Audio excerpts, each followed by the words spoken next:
Hello and welcome back to the deep dive. Hello. Today we have a very specific mission. We want to give you the ultimate academic toolkit for discussing and critiquing art. Exactly. So if you're preparing for those high-level university class discussions, or maybe you're focused on English for academic purposes, Especially for the arts or humanities. right, then this deep dive is, well, it's really essential. It's your foundational guide. And we're going to use one of the most famous artworks in the world as our model, Vincent van Gogh's 1889 painting, The Starry Night.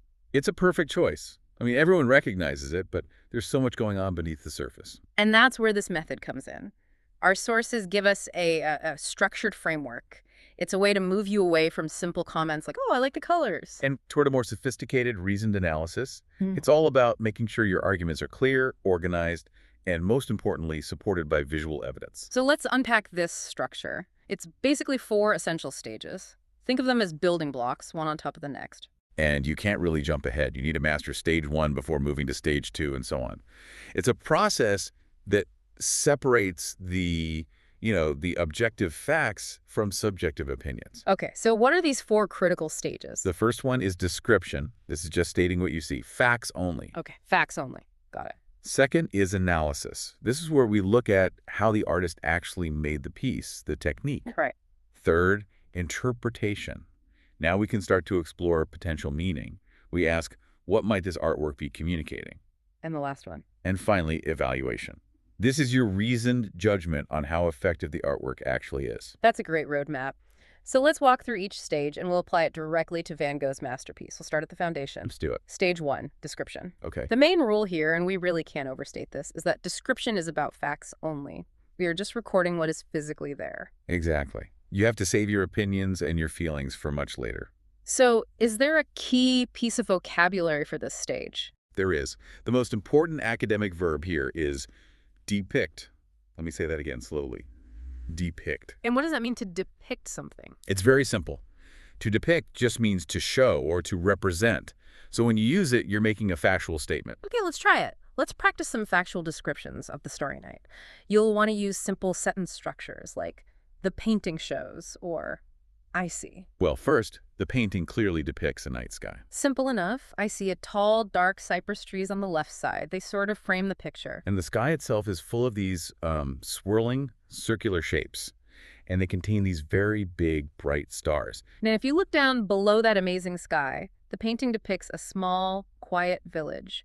It seems to be nestled between some hills. We can also state other simple facts. For example, the main colors are a very dark blue for the sky and a really bright, vibrant yellow for the stars and the moon. And the basics. The artist is Vincent van Gogh, and the date is 1889. And that's it. That's all of stage 1. So we have the subject, the objects, the colors, the artist. It's all objective evidence. Precisely. Now we transition. And this is where it gets a little more complex. We move from just seeing what's there to thinking about how the artist chose to build it. This must be stage 2, analysis. Exactly. Analysis. This stage is all about how the work is made and organized. And to do that, we need some technical vocabulary. Okay, let's break it down. Where do we start? Let's start with the overall arrangement. In art, we call the arrangement of all the elements the composition. So the composition of the Starry Night, Van Gogh put that huge swirling sky above a tiny dark village. Right. And that creates a kind of imbalance, a vertical pull that draws your eye upward, doesn't it? It does. Now, what about the actual marks on the canvas? We can talk about line. In this painting, Van Gogh almost never uses straight lines. We see strong, thick, curved lines swirling all across the sky. And those lines have an effect on us. They absolutely do. They create a powerful sense of movement. The lines actually guide your eye across the canvas. If you look really close, you can see the paint is, well, it's very thick. It is, and that relates to texture. We describe that technique as thick, visible brushstrokes. And a great word for these kinds of brushstrokes is expressive. Expressive. What do we mean by that? Expressive is a key term. It means that the way the artist applied the paint actually shows or expresses strong emotion. Yeah. That visible, heavy paint makes the feeling seem very immediate. Okay, let's get back to color. The main colors an artist uses. What's a term for that? That's the color palette. Here, the palette is mostly that dark blue and bright yellow. And when you put those two right next to each other? You create contrast. Yeah. Contrast is just the difference between light and dark. And here, the powerful contrast makes those yellow stars feel almost electric. Okay, so the key to the analysis stage is linking these elements to the effect they have. It's cause and effect. You've got it. Yeah. We take the facts from stage 1 and we analyze the technique in stage 2.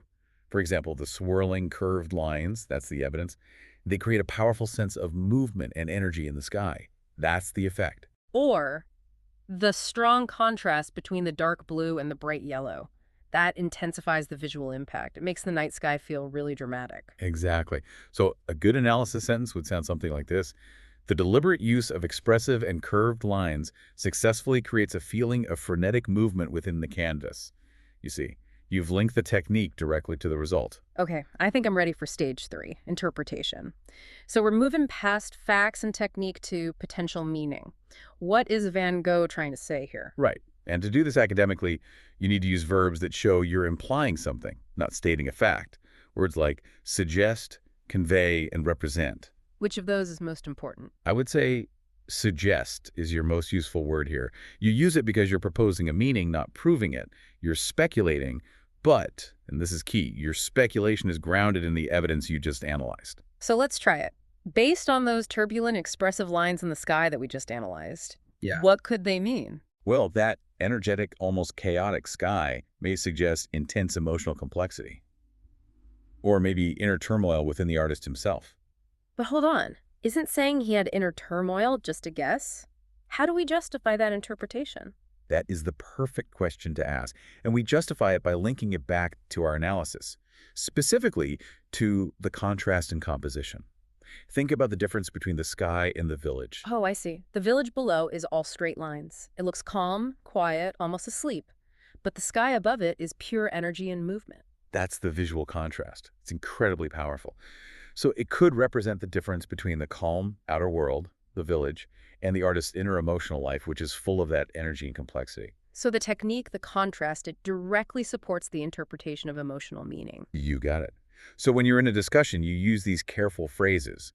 This may suggest, or it could represent. It shows you're thinking critically and opening a discussion, not just stating an opinion as fact. Which brings us to the final and maybe the most difficult stage. Stage 4, evaluation. This is our reasoned judgment. Right. And here is the single most important rule for academic evaluation.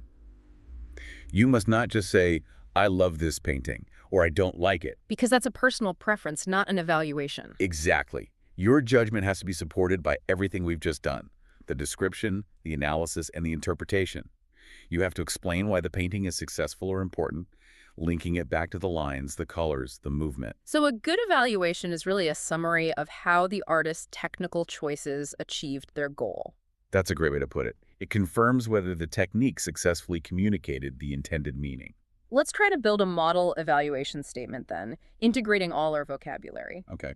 A strong evaluation might sound like, the painting is effective because the expressive brushstrokes And the strong contrast of color. successfully communicate a powerful, almost overwhelming emotional atmosphere to the viewer. Perfect. See how that works?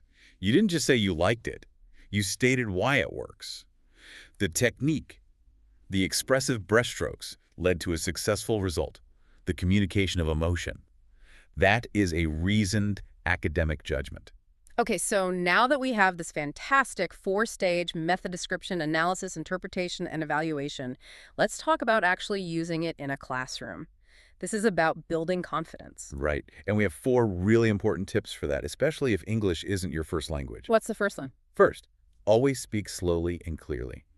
This is so important. Give yourself time and give your listeners time to process the ideas. Second tip. Use the specific vocabulary we just practiced. Words like depict, contrast, composition, and suggest. Using those words immediately signals that you're engaging at an academic level. That makes sense. Third, and this is a big one, support all of your ideas with evidence from the painting. Never make a claim without pointing back to a visual fact. And number 4. Remember that a discussion is a collaboration. You need to respond to other students politely, showing you're listening and building on what they're saying. Right. It's not just about waiting for your turn to speak. So, what are some useful phrases for that?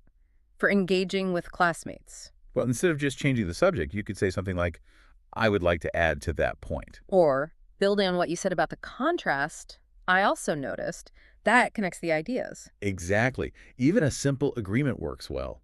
I agree with your interpretation because the line and movement seem to support that idea.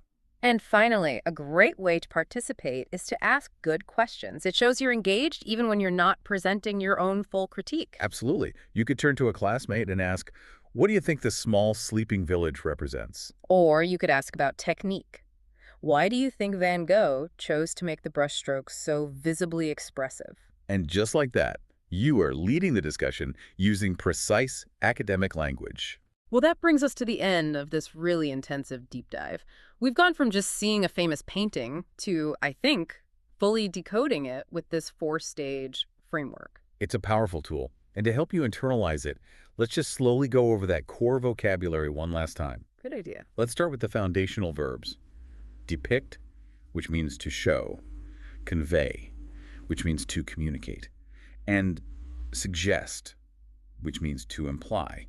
Then the technical terms for how it's made: composition, which is the arrangement, line, and movement. And finally, the tools for color and surface. Color palette, contrast, texture, and that keyword, expressive. And always remember that four-stage structure: description, analysis, interpretation, and evaluation. It's your guide. It is. Follow the structure, use the vocabulary, and always support your ideas with evidence. Okay, so we'll leave you with a final thought to ponder. Now that you have this structured framework, here's our question for you. How would applying these 4 stages change the way you look at a painting you thought you already knew well? Go find your favorite piece of art this week and try it. Describe, analyze, interpret, and evaluate it. We'll see you next time.